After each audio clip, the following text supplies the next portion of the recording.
kılmaz. Tüynek yamar yip işip, keçilerde tam teşip, bulup zincirini işip, köy oğurlar kılmaz. Adem bulgun kılmaz.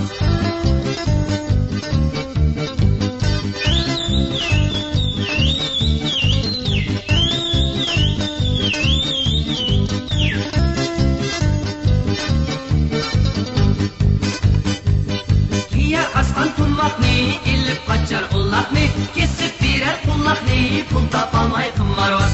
Anla sözüm kımmarvaz, yaşlığınga kılmanas, pul vermişsen öldürüp, muşlap algın kımmavaz. Adem bulgun kımmavaz.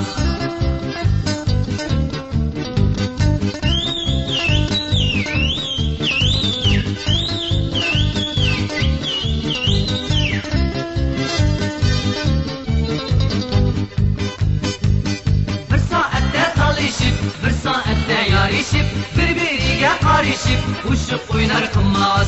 Siyasen juqartıydın, pulni yüzülip andın, rızık dilep sünnektin, yürme endi kılmaz. Adem bulgun kılmaz.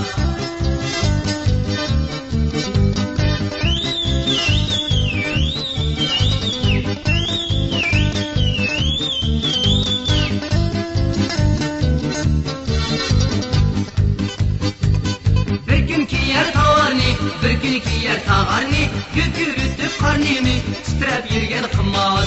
Ömrüm öter gaflette, kümür tuşup süvette, çaş akartık bu dertte, Adem bulgun kılmaz. Adem bulgun kılmaz. Adem bulgun kılmaz. Adem bulgun